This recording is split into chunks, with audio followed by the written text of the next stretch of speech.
प्रधानमंत्री की नेतृत्व वाली सुरक्षा मामलों की कैबिनेट समिति ने लिया बड़ा फैसला। 3,887 करोड़ रुपए की लागत से स्वदेश में निर्मित 15 हल्के लड़ाकू विमान खरीदने की दी मंजूरी।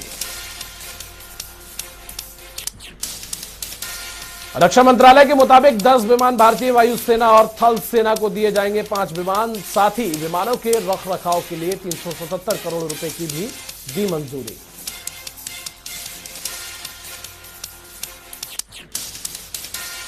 केंद्रीय कर्मचारियों को मोदी सरकार का बड़ा तोहफा। महंगाई भत्ते में 3% की बढ़ोतरी। केंद्रीय कैबिनेट की बैठक में मिली मंजूरी। सभी केंद्रीय कर्मचारियों को मार्च से मिलेगा महंगाई भत्ता। महंगाई भत्ते में वृद्धि के साथ जनवरी फरवरी का भी मिलेगा बकाया। शिखर सम्मेलन में शामिल हुए पीएम मोदी, वर्चुअली किया संवाद। कई विषयों पर की चर्चा। पीएम मोदी ने 5वें बिम्स्टेक शिखर सम्मेलन को किया संबोधित। कहा, बिम्स्टेक की स्थापना का ये 25वां साल, इसीलिए इस समिट को मानता हूं महत्वपूर्ण। संबोधन में पीएम मोदी ने कहा, यूरोप की हलचल से अंतर्राष्ट्रीय व्यवस्था के स्थायित्व पर सवाल। क्षेत्रीय सहयोग को सक्रिय बनाने पर दें जोर। पीएम ने कहा, पिछले 2 सालों के चुनौतीपूर्ण माहौल में राष्ट्रपति राजपक्ष ने बिम्स्टेक को दिया कुशल नेतृत्व, जिसके लिए उनका अभिनंदन। संबोधन में बोले पीएम मोदी, यूरोप में हाल के घटनाक्रमों ने अंतर्राष्ट्रीय व्यवस्था की स्थिरता पर खड़े किए सवाल। आने वाले समय में हम स्थिति करेंगे मजबूत। शिखर सम्मेलन में पीएम ने कहा, बिम्स्टेक के बजट को बढ़ाने के लिए भारत देगा 7.6 करोड़ रुपए। महासचिव इसके लिए एक रोड मैप करे तैयार। लखीमपुर हिंसा केस में सुप्रीम कोर्ट में सुनवाई टली। 4 अप्रैल तक सुप्रीम कोर्ट में होगी हियरिंग। सभी पक्षों को देना होगा एसआईटी की रिपोर्ट पर अपना जवाब। उत्तराखंड सरकार में आवंटित हुए पोर्टफोलियो। मुख्यमंत्री पुष्कर सिंह धामी गृह उत्पादन शुल्क, खनन और नागरिक उड्डयन समेत 23 विभागों को करेंगे देखरेख। दिल्ली के मुख्यमंत्री अरविंद केजरीवाल के घर पर शरारती तत्वों का हमला। सीसीटीवी कैमरे और सिक्योरिटी बैरियर भी तोड़े। घटना को अंजाम देने के बाद हुए फरार। केजरीवाल के घर पर हमले को लेकर उप मुख्यमंत्री मनोज सिसोदिया का ट्वीट लिखा, बीजेपी के गुंडों ने की केजरीवाल के घर पर तोड़फोड़। उप मुख्यमंत्री मनीष सिसोदिया ने किया दूसरा ट्वीट, लिखा, बीजेपी की पुलिस शरारती तत्वों को दरवाजे तक लाई। केजरीवाल के घर के सुरवाई कैमरे और गेट पर लगे बूम बैरियर। यूपी में माध्यमिक शिक्षा परिषद ने 24 जिलों में 12वीं का अंग्रेजी पेपर कैंसिल किया। पेपर लीक होने की आशंका के बीच परीक्षा को टालने का लिया फैसला। नकल माफियाओं के कारण दोबारा होगी निरस्त परीक्षाएं। परीक्षाओं की अगली तारीखों का जल्द किया जाएगा ऐलान। माध्यमिक शिक्षा परिषद ने तय की अंग्रेजी के पेपर की अगली तारीख। अब 13 अप्रैल को होगा पेपर। अंग्रेजी का पेपर रद्द होने पर अखिलेश यादव ने योगी सरकार पर साधा निशाना। कहा, बीजेपी सरकार की दूसरी पारी में भी पेपर लीक करवाने का व्यवसाय बदसूरत जारी। ट्वीट में अखिलेश ने लिखा, योगी सरकार जानबूझकर नहीं होने देना चाहती है परीक्षाएं। इन पेपर माफियाओं पर कागज का ही बुलडोजर चलवा दें योगी बाबा। यूपी में विधानसभा चुनाव में हार के बाद सपा गठबंधन में सब कुछ ठीक नहीं होने के संकेत। अखिलेश यादव के न्योते पर सहयोगी दलों की बैठक में शामिल नहीं हुए चाचा शिवपाल और अपना दल की पल्लवी पटेल। सपा कार्यालय पर अखिलेश ने की सहयोगी दलों के साथ बैठक। कई दलों के नेता रहे शामिल। सदन में योगी सरकार को घेरने को लेकर मंथन। महाराष्ट्र के गृह मंत्री दिलीप वळसे का बयान, कहा स्टेट कॉर्पोरेट बैंक ने सरकार को दिया था प्रस्ताव, हम जेल में बंद कैदियों को देने चाहते हैं लोन की सुविधा, अब महाराष्ट्र सरकार ने इसको दी मंजूरी। देश में पेट्रोल और डीजल के दामों में लगातार बढ़ोतरी, पेट्रोल में 80 पैसे और डीजल में 80 पैसे प्रति लीटर बढ़े दाम। दिल्ली में शतक के पार पेट्रोल और डीजल की कीमतें 101 रुपए 1 पैसे प्रति लीटर हुआ पेट्रोल, वहीं डीजल में भी 80 पैसे की बढ़ोतरी। लगातार पेट्रोल और डीजल के दामों से आम जनता परेशान, लोगों का कहना पेट्रोल वाले वाहन छोड़कर इलेक्ट्रिक व्हीकल लेकर करेंगे गुजारा। पेट्रोल और डीजल की बढ़ती कीमतों को लेकर केंद्र सरकार पर राहुल गांधी का हल्ला बोल, युवाओं के रोजगार निजीकरण और किसानों के मुद्दे पर किया वार। राहुल गांधी ने ट्वीट कर शेयर की केंद्र सरकार की डेली टू डू लिस्ट, लिखा लिस्ट में पहला नंबर पेट्रोल और डीजल, गैस का रेट कितना बढ़ाऊं, दूसरा लोगों की खर्चे पे चर्चा कैसे रुकवाऊं। आज से कांग्रेस का महंगाई मुक्त भारत अभियान शुरू, पेट्रोल और डीजल कीमतों में लगातार हो रहे इजाफे पर जोर शोर से उठाएगी कांग्रेस, विजय चौक पर किया जाएगा प्रदर्शन। लोकसभा में दिल्ली नगर निगम संशोधन विधेयक 2022 गृह पास, केंद्रीय गृह मंत्री अमित शाह ने तीनों निगमों को एक करने का बिल पेश किया था।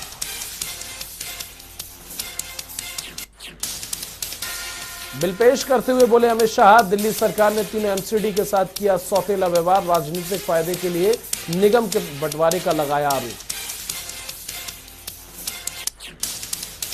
पूर्वी दिल्ली नगर निगम की आखिरी बैठक में जमकर चले लात घूसे, आम आदमी पार्टी और बीजेपी नेताओं के बीच हुई हाथापाई।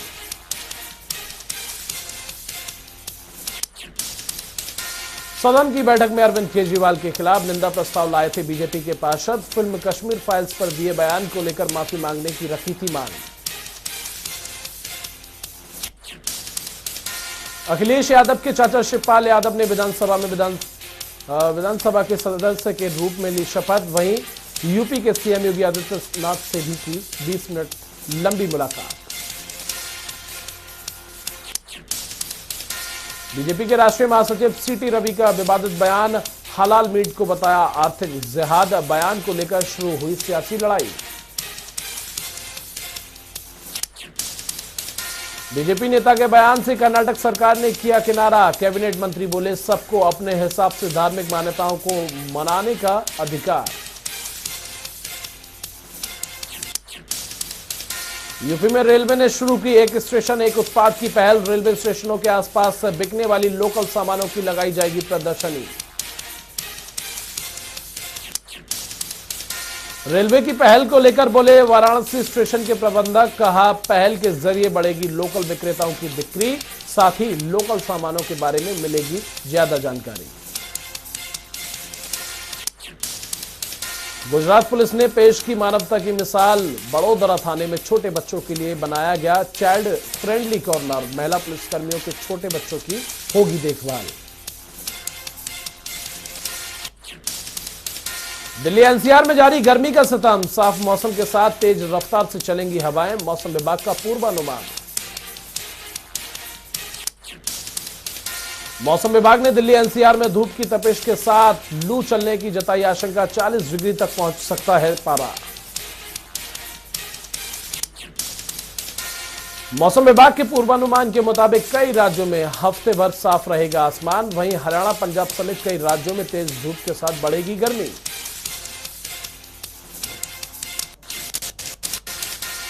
दुनिया में अब तक 49 करोड़ से ज्यादा कोरोना के केस आए सामने, करीब 41 करोड़ से ज्यादा मरीज रिकवर, मौतों का आंकड़ा 61 लाख के पार।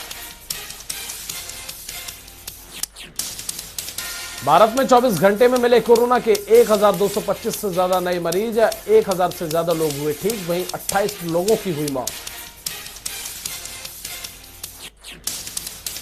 भारत में 4 करोड़ 30 लाख से ज्यादा कोरोना के केस, करीब 4 करोड़ से ज्यादा मरीज हुए ठीक, मौतों का आंकड़ा 5 लाख के पार, एक्टिव केसों की संख्या 14,000 से ऊपर। राजधानी दिल्ली में कम हुए कोरोना के मामले, 24 घंटे में मिले केवल 123 मरीज, कुल मामले 18 लाख के पार, एक्टिव केस 440 से ज्यादा, मौतों का आंकड़ा 26,000 के पार। महाराष्ट्र में भी थमा कोरोना का कहर, 24 घंटे में मिले 1119 नए मामले, कुल संक्रमितों की संख्या 78 लाख के पार, वहीं एक्टिव केसों की संख्या 939। पश्चिम बंगाल में घट रहे कोरोना के आंकड़े, 24 घंटे में मिले 37 नए मामले, कुल मामले 20 लाख के पार, वहीं 19 लाख से ज्यादा मरीज हुए ठीक।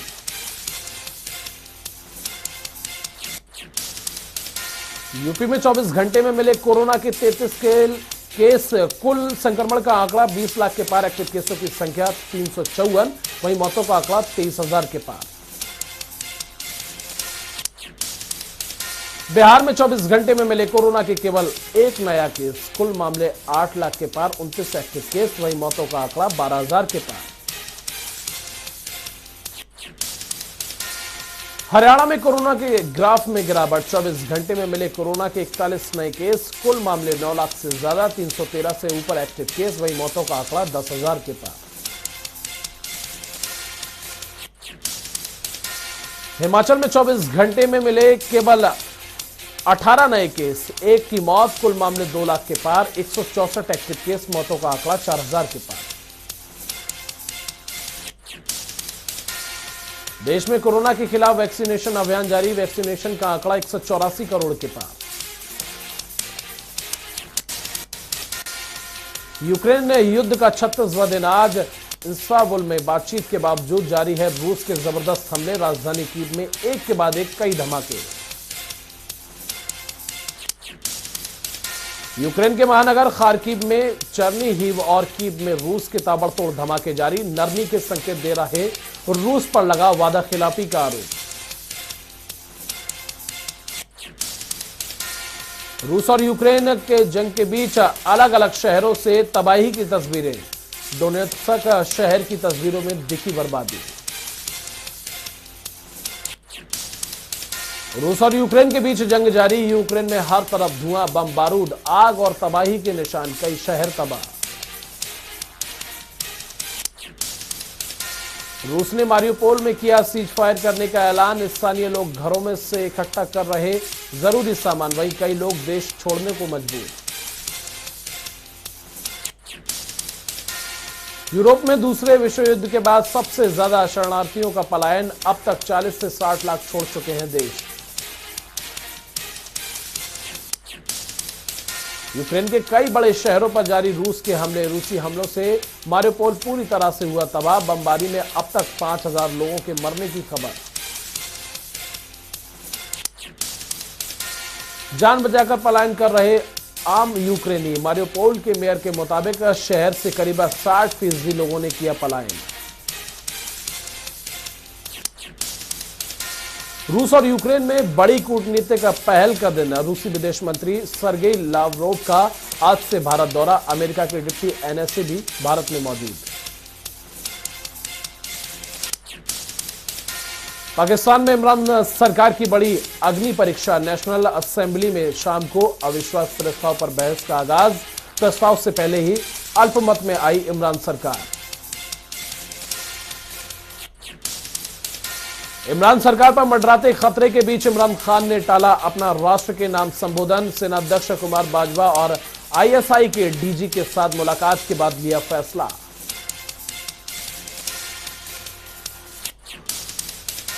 इमरान खान की नई चाल, पीटीआई के तमाम सांसदों को चिट्ठी लिखकर अविश्वास प्रस्ताव पर होने वाली वोटिंग से दूरी बनाने की कही बात, पार्टी की ओर से तय किए गए नेता ही लेंगे बहस में हिस्सा। बिलावल भुट्टो ने इमरान खान को बताया पाकिस्तान की बर्बादी के लिए जिम्मेदार, बोले जल्द ही प्रधानमंत्री बनेंगे शहबाज शरीफ। पंजाब के सीएम पर मुख्यमंत्री मनोहर लाल का बड़ा हमला, केंद्र से मदद मांगने पर बोले सीएम घोषणाओं को अपने दम पर पूरी करें, केंद्र से पैसा लेकर राजनीति करना बेहद शर्मनाक। रजिस्ट्रियों में भ्रष्टाचार को लेकर अशोक खेमका के बयान पर बोले सीएम मनोहर लाल, मुझे नहीं मिला कोई पत्र, रजिस्ट्रियों में धारा 7A के तहत पहले से मामले दर्ज। रोडवेज कर्मियों की हड़ताल पर सरकार सख्त, रोडवेज महाप्रबंधकों के खिलाफ होगी सख्त कार्रवाई। परिवहन मंत्री मूलचंद शर्मा बोले, जनता की परेशानी बर्दाश्त नहीं करेगी सरकार।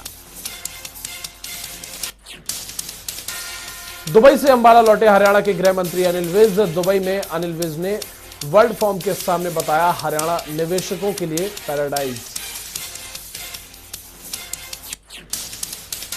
गृह मंत्री ने कहा कि निवेशकों को नहीं काटने पड़ेंगे सरकारी दफ्तरों के चक्कर, अधिकतर योजनाएं हुई डिजिटल। दुबई में हुए ग्लोबल इन्वेस्टर्स ग्रोथ समिट से हरियाणा में निवेश आने की उम्मीद। रणदीप सुरजेवाला के बयान पर गृह मंत्री ने किया पलटवार। कहा, सुरजेवाला को हर वक्त नजर आती है नेगेटिविटी, देश सबसे ज्यादा तरक्की पीएम नरेंद्र मोदी के राज में कर रहा। करनाल में मंत्री कमल गुप्ता ने नगर निगम का किया औचक निरीक्षण। मंत्री के पहुंचने से अधिकारी कर्मचारियों में मचा हड़कंप। भिवानी में वरिष्ठ नागरिकों की सहायता के लिए आगे आया केंद्रीय न्याय और अधिकारिता मंत्रालय। 350 वरिष्ठ नागरिकों को 94 लाख के सहायक उपकरण किए वितरित। आम आदमी पार्टी के पूर्व प्रदेश अध्यक्ष नवीन जैन की प्रेस वार्ता। खिलाड़ियों का नौकरी खेल कोटा समाप्त किए जाने पर प्रदेश सरकार पर साधा निशाना। पूर्व प्रदेश अध्यक्ष ने कहा, सरकार के इस निर्णय से ग्रामीण युवाओं का भविष्य होगा बर्बाद। अगर सरकार ने निर्णय नहीं लिया वापस तो 2 अप्रैल को सभी खिलाड़ी एकत्रित होकर करेंगे प्रदर्शन। समालखा में नगर निकाय चुनाव को लेकर कांग्रेस की बैठक। कांग्रेस पार्टी के प्रवक्ता संजय छोक्कर और विधायक धर्म सिंह रहे मौजूद। समालखा से कांग्रेस के विधायक धर्म सिंह छोक्कर ने की प्रेस वार्ता। बीजेपी और आम आदमी पार्टी पर साधा निशाना।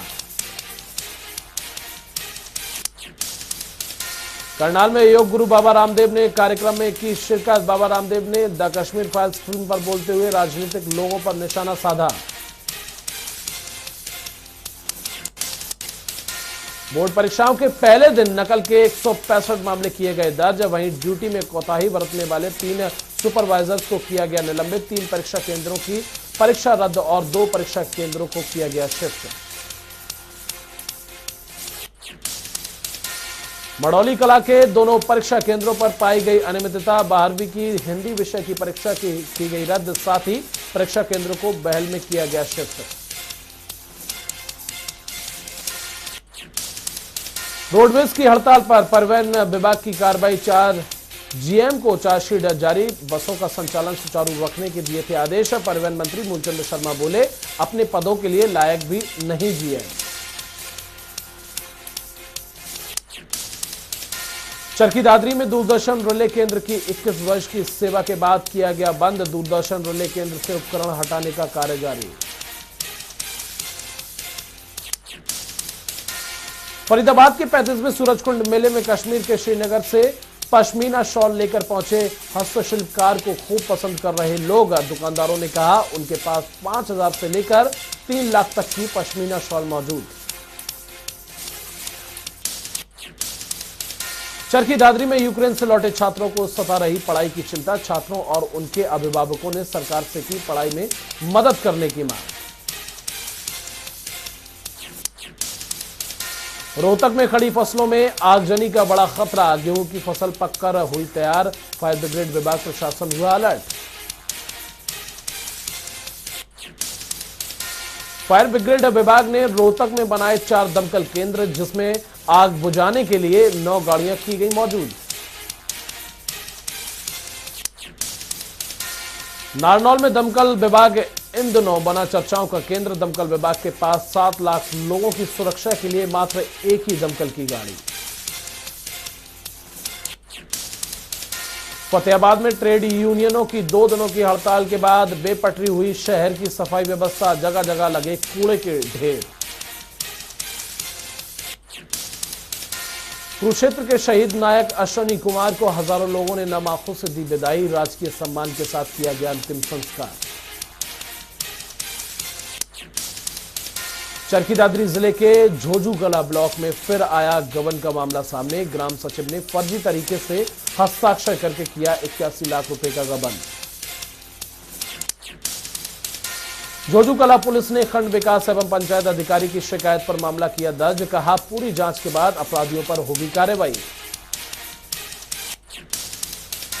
सिरसा में 2 दिवसीय राष्ट्रव्यापी हड़ताल के दौरान बसों को चलाने वाले कर्मचारियों के साथ का मामला। पुलिस ने 5 कर्मचारियों को किया गिरफ्तार। रोडवेज कर्मचारियों की गिरफ्तारी को लेकर रोडवेज यूनियन के पदाधिकारियों ने जताया रोष। पदाधिकारियों ने सिरसा जीएम के खिलाफ जमकर की नारेबाजी। अंबाला में परिजनों को बच्चों के रिजल्ट न देने पर परिजनों ने किया हाईवे जाम। स्कूल प्रशासन के खिलाफ जमकर की नारेबाजी। भवानीखेड़ा में पार्षद और ग्रामीणों ने नगर पालिका सचिव कार्यालय के बाहर दिया धरना। गली को पक्का करने की मांग।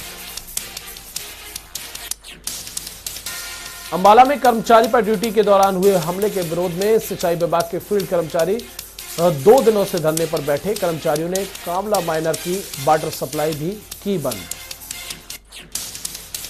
रोहतक के छोटू राम चौक पर मोबाइल की शॉप में लगी आग। लाखों रुपए का सामान जलकर हुआ खाक। गरौंडा के गांव लालूपुरा के समीप यमुना नदी में नहाते समय एक युवक डूबा। गोताखोर और ग्रामीणों ने प्रशासन की देखरेख में युवक की तलाश की शुरू। हरियाणा परिवहन विभाग की रोडवेज हड़ताल पर कार्रवाई। परिवहन विभाग ने 4 जिलों के जीएम को किया चार्जशीट। भवानीखेड़ा में रेलवे स्टेशन अधीक्षक के खिलाफ लाखों के गबन का मामला। पुलिस को लिखित में दी गई शिकायत। मामले की जांच में जुटी पुलिस। करनाल में Haryana state narcotics control bureau ने 25 ग्राम स्मैक के साथ 3 लोगों को किया काबू। तस्कर यूपी से लाकर करनाल में करते थे सप्लाई। सोनीपत में बेटी से छेड़छाड़ का विरोध करने पर घर का सामान निकालकर फेंका। परिवार ने एसएसपी डीसी से लगाई मदद की गुहार। पेहोवा में बदमाशों के हौसले बुलंद। बदमाशों ने दुकानदार पर चलाई अंधाधुंध गोलियां। मामले की जांच में जुटी पुलिस। बरवाला में लूट का अंदर का वीडियो आया सामने। ककड़ मार्केट से ज्वेलर्स की दुकान से हुई थी 1 लाख रुपए की लूट। गुरुग्राम में मंदिर के पुजारी की गला रेतकर हत्या। शव को बरामद कर मामले की जांच में जुटी पुलिस। यमुनानगर में अपनी गलती को छुपाने के लिए कातिल बनी मां अपने ही बेटे को उतारा मौत के घाट। पुलिस ने मां के खिलाफ मामला दर्ज कर शुरू की मामले की जांच। आज सिरमौर दौरे पर सीएम जयराम ठाकुर। सिरमौर के शिलाई को देंगे बड़ी सौगात। 1 अप्रैल को प्रधानमंत्री नरेंद्र मोदी परीक्षा पर छात्रों से करेंगे चर्चा। शिमला में कार्यक्रम को लेकर तैयारी पूरी। मुख्यमंत्री जयराम ठाकुर का कांगड़ा दौरा। सीएम ने राजकीय महाविद्यालय में एमबीए और साइंस ब्लॉक की रखी आधारशिला। सरस मेले का भी किया निरीक्षण। दिल्ली दौरे पर शहरी विकास मंत्री सुरेश भारद्वाज। बीते दिन जेपी नड्डा और हरदीप पुरी से की थी मुलाकात। आज भी कई नेताओं से मुलाकात संभव। नगर निगम चुनाव को कांग्रेस ने कसी कमर। प्रभारी राजीव शुक्ला की अध्यक्षता में समन्वय समिति की बैठक। पार्टी के शीर्ष नेता रहेंगे मौजूद। जल्द कोरोना मुक्त होगी हिमाचल प्रदेश। स्वास्थ्य विभाग ने तैयार किया प्लान। सोलन में जनता पर महंगाई की मार। गैस और पेट्रोल के बाद बिजली का सामान 70% हुआ महंगा। मंडी में आग का तांडव। बिजली बोर्ड के स्विच यार्ड में लगी आग। ट्रांसफार्मर जलकर हुआ राख। आग की चपेट में आई कई घर। पावंटा साहिब में किसानों ने गेहूं केंद्र खोलने की उठाई मांग। एसडीएम से मुलाकात कर समस्या के समाधान की मांग की।